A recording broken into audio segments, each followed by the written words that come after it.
everyone! If you've been following our Italy travels, we just had a crazy time driving through the Dolomites from the eastern side to the western side, and we were moving our sleeping headquarters from Dobbiaco to Bolzano.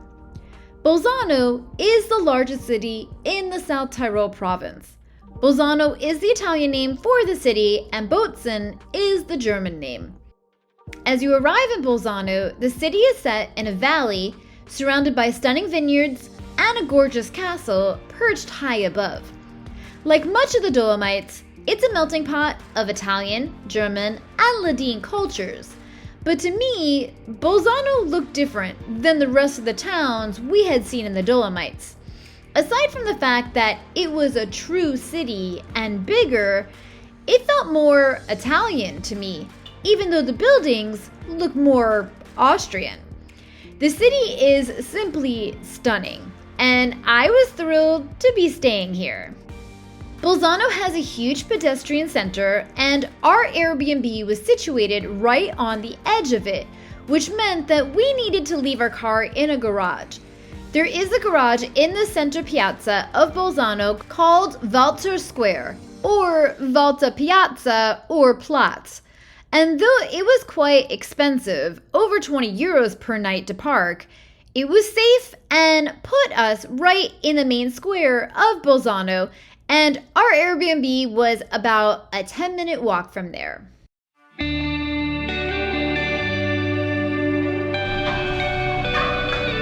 Hey everyone, and welcome to our Airbnb in Bolzano. Our Airbnb was a cute little designer studio loft.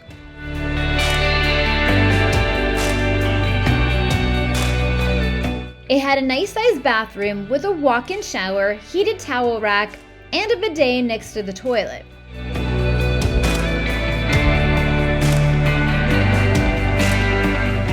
There was a nice bay window with a comfy seating area, a kitchen table with a TV over it, and the kitchen area was the perfect size for us to do some cooking.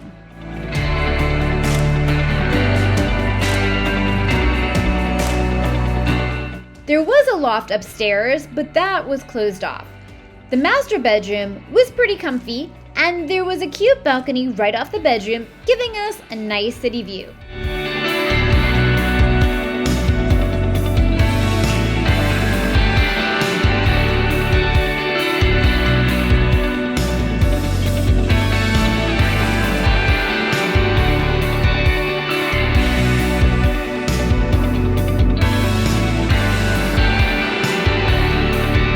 Once we were settled, it was time to start exploring the city. Our explorations of the city would take place over the next few days in between our other explorations of the surrounding area. Compared to the other small towns that we had just visited, Bolzano was a bustling city, and I was rather enjoying being back in a city setting and getting to explore the Old Town area. Just shortly from our Airbnb, we found the daily fruit and vegetables market at Piazza del Erbe, open every day except Sundays and offering fresh bread, spices, flowers, fruits, and vegetables.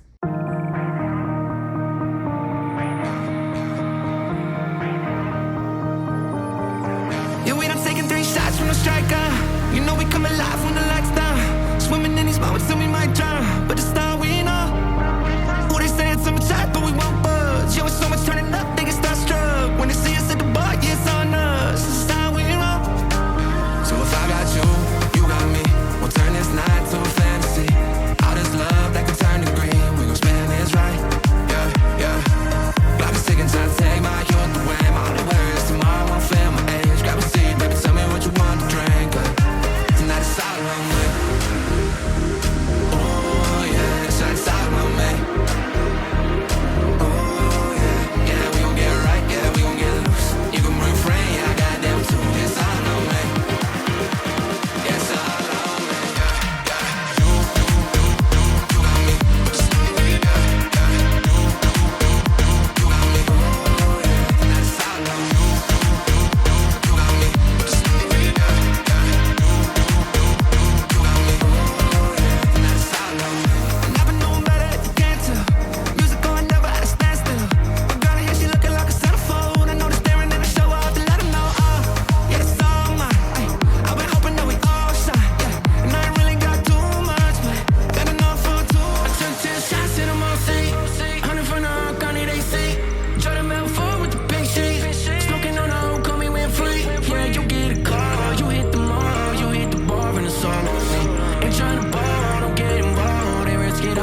north of Piazza del Erbe, we wandered over to the Franciscan church with its monastery that was founded in 1221.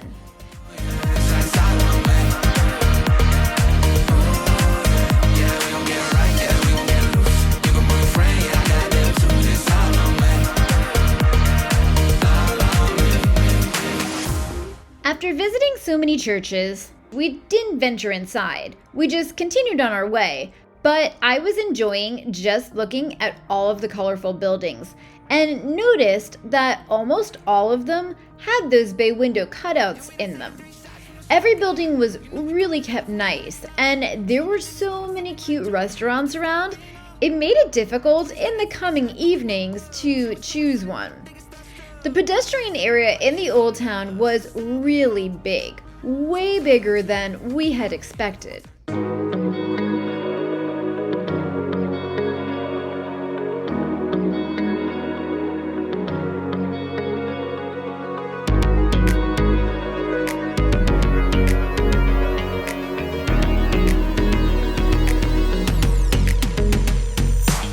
Sometimes we compromise, we can't pay the rent on time. Everybody knows where we will be. I guess it's time to roll.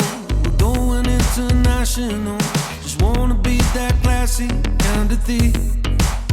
I'm talking stacks of cash so high. You'll have to double check your eyes. We're getting better every time, like silent shadows in the night. Go and stand in the doorway and let me know when the coast is clear. And if they're coming our way, then show them how to live in fear. Here we go again. They got more than we can take, and they cheat us every day. So I'm telling you, stop treating me like I'm a criminal. Never once I'm trading you.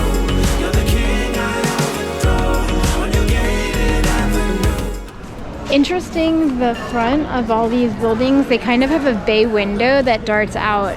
It's the stage, they just throw in our face. It's what I got that you don't.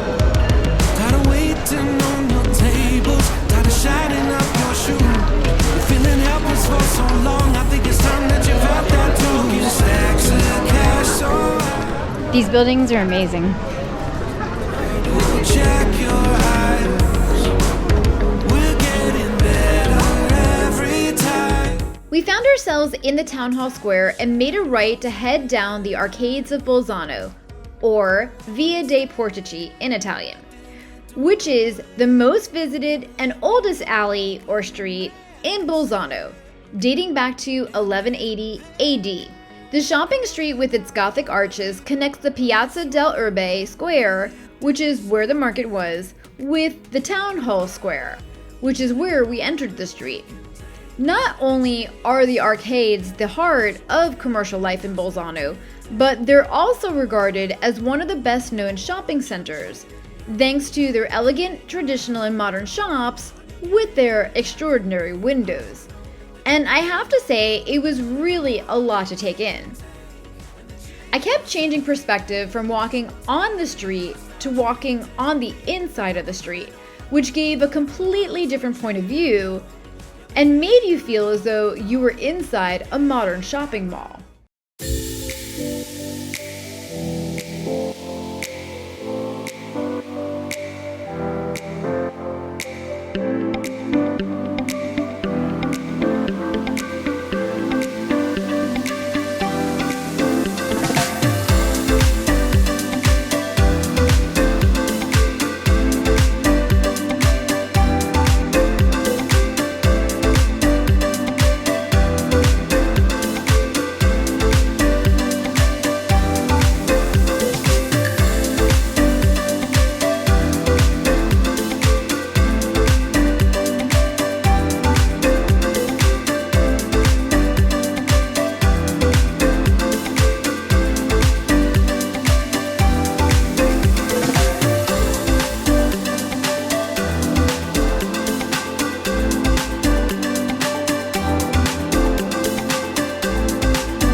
I love these little boxes in front of the stores that are all decorated. It's really cool. And the stores still have their storefronts, but it's kind of overwhelming, to be honest, between the storefronts and these boxes of seeing so much merchandise.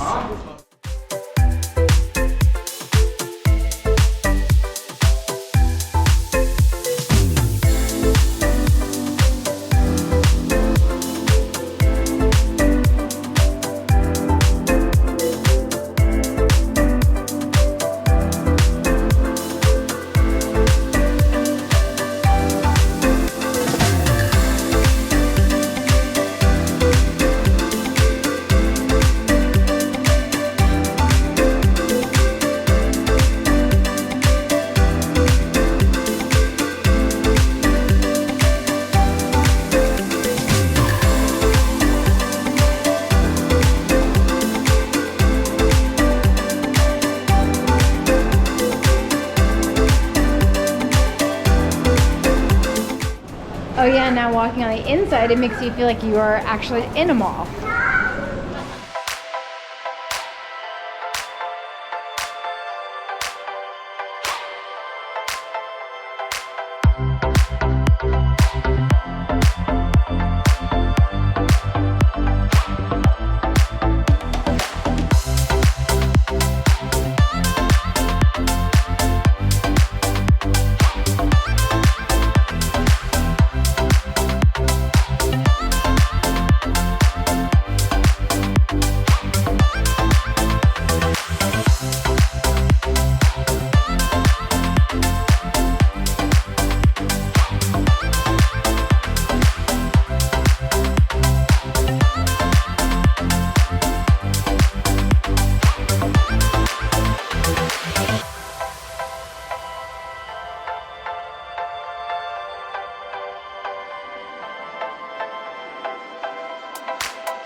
Okay, we're back in Bolzano, and I'm just wandering the streets and taking in some of the beautiful scenery.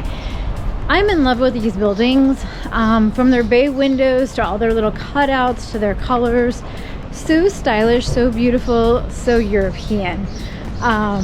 Just amazing and really different than the other towns in the Dolomites. This feels like a typical or more typical European city, rather than a mountain town like some of the other towns that we've been in here in the Dolomites. But I'm really enjoying Bolzano. It's way bigger than I had expected.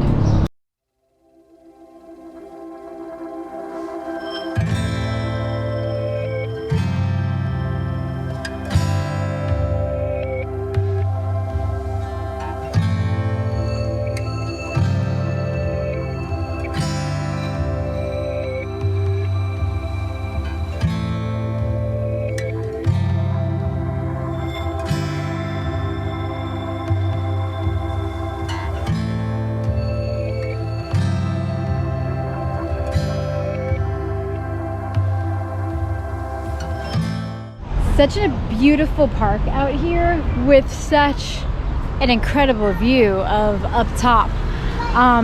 The city Bolzano is just surrounded by these vineyards, and it's gorgeous. While we were driving here on the highway, I felt like just a total 360 around us was of a little noisy, was of mountains and vineyards, and it was just really incredible. I mean, we've seen vineyards through France, we've seen vineyards through Italy, but to be up in the mountains and just even the way that they build them down the mountains is so fascinating, because for some of it, it looks so steep, I'm not even sure how they even walk it, let alone plant a vineyard to take care of. But just these mountains, the Dolomites, are extraordinary. And seeing vineyards on this side of it, it's so green and lush and beautiful. Amazing.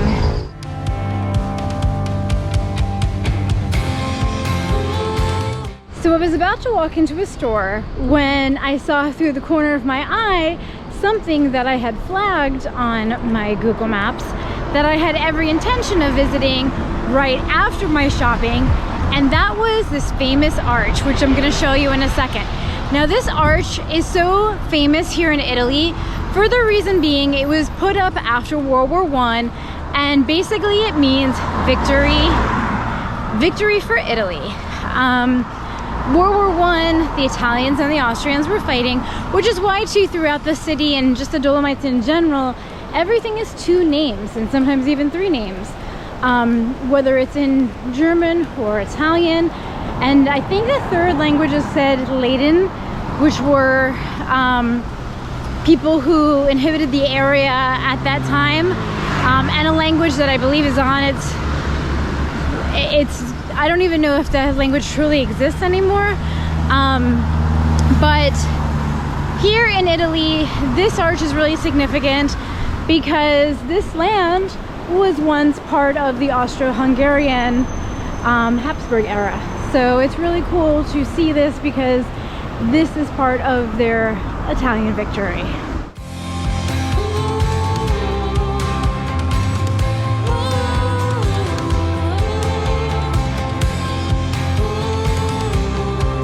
It says on the sign, a permanent exhibition within the Monument to Victory. What's interesting about the arch, I can see it from here, is there's actually a digital date on it, 18 of 1945, which is the date, obviously, that this land fell back into the hands of the Italians. So really, really interesting. And that's why too, so after World War I, everything had all of a sudden an Italian name as well to it. Mussolini wanted the land to be Italian, so that's why these cities, as you go through in the Dolomites, that's why you're finding these 2 names, or sometimes 3, as I said.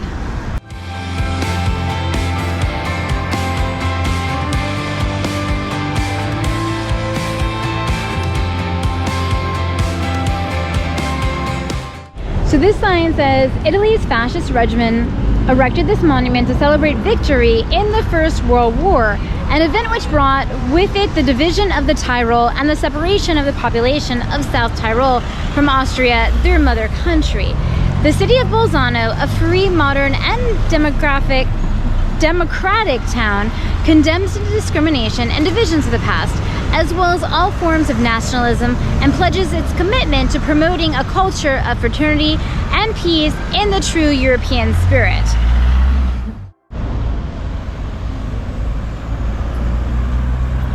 And yes, you can tell this is a very high traffic zone over here. So as I'm trying to catch a glimpse of this, there's a lot of traffic going by.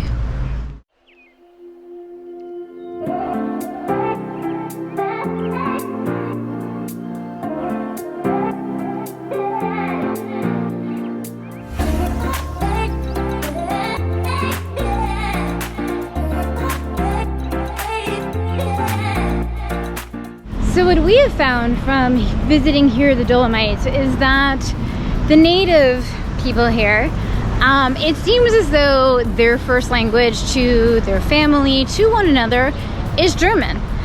But to the public and tourists, it's Italian. Of course, many of them speak English. My favorite is always when they say, oh, you know, I only speak a little. Meanwhile, they carry on an entire conversation with you. Because when I tell someone I don't speak Italian or I don't speak German, I mean like I know 2 words. So it's always fascinating to me when someone says that. But yeah, it's pretty amazing and pretty remarkable. And you definitely feel the history here so much in the Dolomites.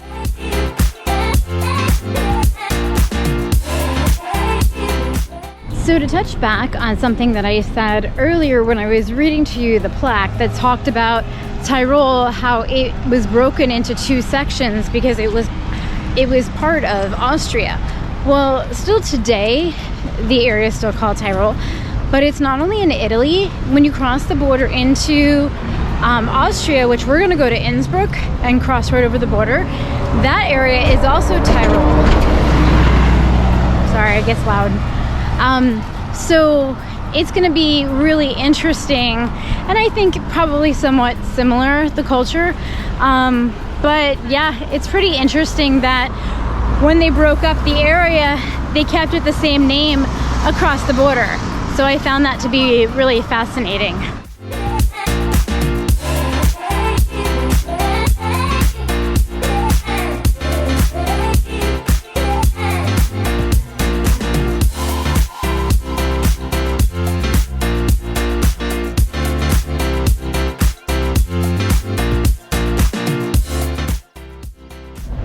Okay, I'm now heading back into the pedestrian zone, so now I can do some shopping.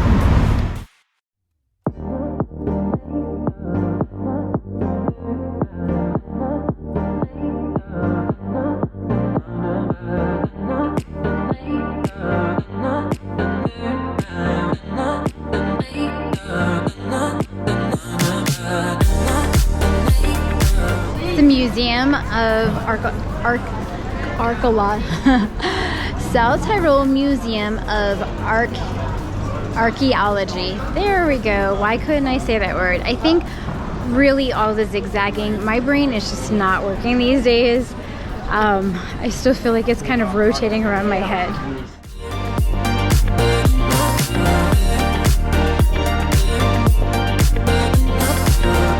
After some retail therapy, Manny and I headed over to Piazza Volta. We had been in and out of this piazza every day to visit the parking garage, but we really hadn't had a true look around. Piazza Volta was built in the year 1808 on a vineyard which was owned by the Bavarian royal king.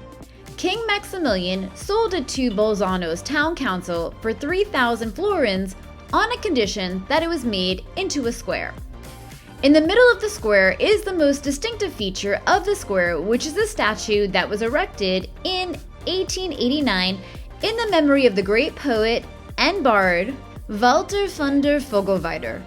It was removed during the fascist era, 1935, and then returned after the Second World War.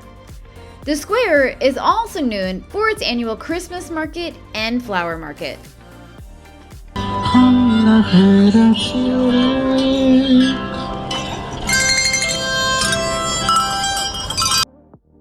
Across the street, you'll find Bolzano's chief landmark, a cathedral of Romanesque and Gothic architecture, the Assumption of Our Lady Cathedral.